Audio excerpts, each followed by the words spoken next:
ഈശോമിശിഹായ്ക്ക് സ്തുതിയായിരിക്കട്ടെ. കഴിഞ്ഞ തവണ നമ്മൾ സംസാരിച്ചത് വീഴ്ചയെക്കുറിച്ചാണ്. പാപം എങ്ങനെ നമ്മുടെ ഹൃദയത്തിൽ ആസക്തിയും ബന്ധങ്ങളിൽ തകർച്ചയും കൊണ്ടുവന്നുവെന്ന് നമ്മൾ കണ്ടു. ഈ തകർന്ന അവസ്ഥയിൽ ഒരു പ്രതീക്ഷയുണ്ടോ? ഉണ്ട്. ആ പ്രതീക്ഷയാണ് യേശു ക്രിസ്തു. ഇന്ന് നമ്മൾ ചിന്തിക്കുന്നത് ഈ തകർച്ചയെ യേശു എങ്ങനെയാണ് സമീപിക്കുന്നത് എന്നാണ്. അവിടുന്ന് തുടക്കത്തിലേക്ക് വിരൽ ചൂണ്ടുന്നു. ഒന്നാമതായി, യേശു നമ്മെ ദൈവത്തിന്റെ ആദിമ പദ്ധതിയിലേക്ക് തിരികെ വിളിക്കുന്നു.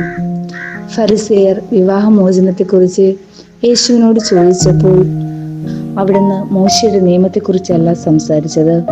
പകരം തുടക്കത്തിൽ അങ്ങനെയല്ലായിരുന്നു എന്ന് പറഞ്ഞുകൊണ്ട് ദൈവം മനുഷ്യനെ പുരുഷനും സ്ത്രീയുമായി സൃഷ്ടിച്ച ആ മനോഹരമായ പദ്ധതിയിലേക്ക് അവരുടെ ശ്രദ്ധ ക്ഷണിച്ചു.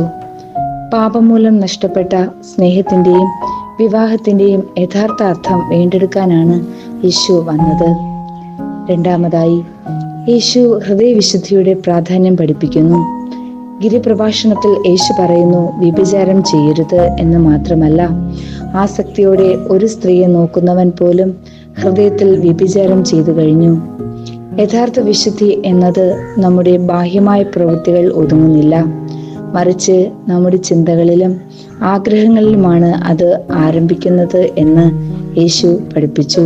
നമ്മുടെ ഹൃദയങ്ങളെ ആസക്തിയുടെ മുറിവിൽ നിന്ന് സുഖപ്പെടുത്തി നിർമ്മലമായി സ്നേഹിക്കുവാൻ പഠിപ്പിക്കാനാണ് അവിടുന്ന് ആഗ്രഹിക്കുന്നത്.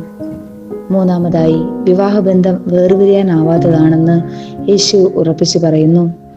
തുടക്കത്തിൽ ദൈവം അവരെ ഒന്നാക്കിയതുകൊണ്ട് ദൈവം യോജിപ്പിച്ചതിനെ മനുഷ്യൻ വേർപെടുത്താതിരിക്കട്ടെ എന്ന് യേശു പ്രഖ്യാപിച്ചു.